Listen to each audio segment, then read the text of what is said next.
काव्यशास्त्र विनोदेन कालो गच्छति धीमतां व्यसनेन च मूर्खाणां निद्रया कलहेन वा।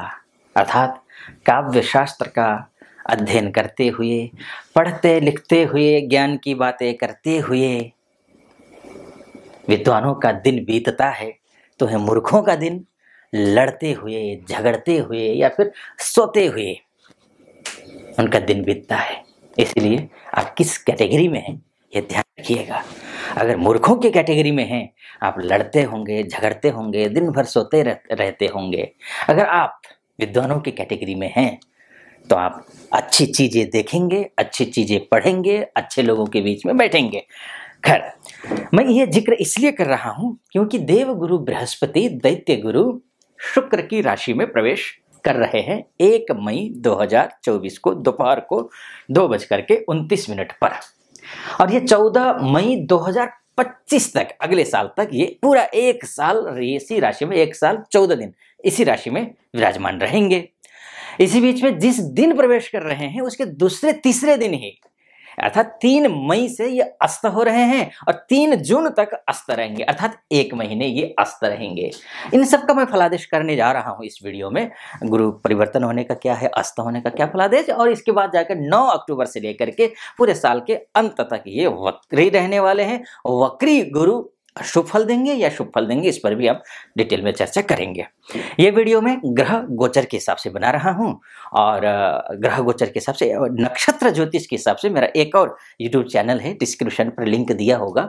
उसमें भी मैंने विस्तार से किस नक्षत्र के किस अक्षर से आपका नाम शुरू होता है और उस अक्षर के हिसाब से आपका क्या फलादेश होगा, इस बारे में भी डिटेल में उसमें भी मैंने चर्चा की हुई है।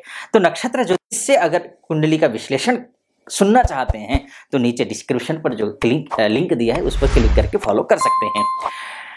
अगर इसकी मैं बात करूं तो बृहस्पति का जो परिवर्तन है कर्क राशि वालों के लिए 1 मई के बाद की स्थिति 1 साल के लिए शानदार, अद्भुत, अविश्वसनीय मैं बोलूंगा आपके लिए, विशेषकर इसलिए क्योंकि कर्क राशि वाले शनि के ढैया की वजह से बड़े परेशान रहे हैं। आप पीछे मुड़ करके देखिए, परेशानियों का अंबार खड़ा था आपके सामने, यानी कि परेशानियां ही परेशानियां, खासकर आर्थिक परेशानी बहुत ज्यादा थी। आप जॉब करते होंगे तब भी आप आर्थिक परेशानी से जूझ रहे थे, आप बिजनेस करते होंगे तो बड़ा संघर्ष कर रहे थे पैसों को लेकर के, और जिसकी वजह से रातों की नींद गायब हुई थी। लेकिन अब जो स्थिति आई हुई है वो शानदार है, अद्भुत है, क्योंकि आपका जो भाग्येश गुरु है वो लाभस्थ हो रहे हैं। लाभस्थ होकर के पंचम को देखेंगे, लाभस्थ होकर के सप्तम को देखेंगे, लाभस्थ होकर के ये जो है आप होकर के वहां बैठे हुए हैं, तो फिर अपने आप में ही राजयोग तो है ही, इसमें कोई शक है ही नहीं। तो ये स्थिति आपकी बनी हुई है। ऐसी स्थिति में मैं तो ये बोलूंगा आपके लिए, अभी तक जितना भी संघर्ष किए हैं, अभी तक जितना भी आपने आर्थिक कष्ट झेला है, उस सब के बाद अब खुलकर मुस्कुराने का दिन आपके समक्ष आ चुका है 1 मई से लेकर के। क्योंकि अगर विवाह नहीं हो रहा हो तो विवाह हो जाएगा, अगर विवाह नहीं हो रहा हो तो विवाह पक्का मानकर चलिए इन 1 सालों में। क्योंकि आपकी बृहस्पति की जो दृष्टि है, क्योंकि विवाह के लिए सबसे महत्वपूर्ण अगर कोई ग्रह है तो वो बृहस्पति ही है, और आपकी बृहस्पति की दृष्टि 9वें भाव में जो है, 9वीं दृष्टि है, नहीं 7वें भाव में 9वीं दृष्टि है। तो अब इसका मतलब ये है कि विवाह के लिए इससे बेहतर टाइम तो आपके लिए शुरू हो ही नहीं सकता, बशर्ते आपकी लग्न कुंडली में दशा, अंतरदशा, प्रत्यंतर दशा या फिर गुरु ठीक ठाक स्थिति में हो, दशा ठीक ठाक हो। तो ये मानकर चलिए कि आपकी शादी तय है, ना कि आप अगर डिटेल में ये, चूंकि ये मोटा मोटी तौर पर है, ध्यान रखिएगा। अगर आप चाहते हैं कि शादी कब होगी, कैसी होगी, होगी नहीं होगी, कैसा दूल्हा मिलेगा, कैसे जो है वधू मिलेगी, कैसी, ये सब कुछ, या फिर करियर कैसे रहेगा, नौकरी कैसे रहेगी, प्रमोशन होगा नहीं होगा, बिजनेस शुरू करने के लिए पैसे के इंतजाम होंगे नहीं होंगे, क्या कुछ होगा, डिटेल में चर्चा करना चाहते हैं कुंडली को लेकर के, तो फिर नीचे नंबर है, उस नंबर पर कॉल कीजिए, हमारे प्रतिनिधि से आप बात कीजिए, प्रतिनिधि से बात करके मुझसे बात करने के लिए आप अपॉइंटमेंट ले सकते हैं। एक तो ये है, लेकिन ये मोटा मोटे तौर पर है। और एक बार निवेदन और करता हूं आपके समक्ष, अगर आप पहली बार वीडियो देख रहे हैं तो पूरा वीडियो सुनिएगा। अगर मेरा विश्लेषण आपको सटीक लगे तो चैनल को सब्सक्राइब कर दीजिएगा, वीडियो को लाइक, और महादेव का भक्त हूँ कमेंट बॉक्स में जाकर के ओम नमः शिवाय 5 बार या 11 बार अवश्य लिख दीजिएगा, या फिर आपका जो भी मनोभाव है वो व्यक्त कर दीजिएगा। तो मैं कह रहा था विवाह के लिए अति उत्तम, बिजनेस के लिए अति उत्तम, कोर्ट कचहरी के मामले में फंसे हुए हैं, चाहे किसी भी मामले को लेकर के हो, विवाह को शादी हो चुकी है लेकिन विवाद इतना ज्यादा है कि एक छत के नीचे रह करके भी जो है ना मेल हो ही नहीं पा रहा है ढंग से, और मन मिल ही नहीं रहा है, बस रहने के लिए, कहने के लिए, समाज को दिखाने के लिए रह रहे हैं।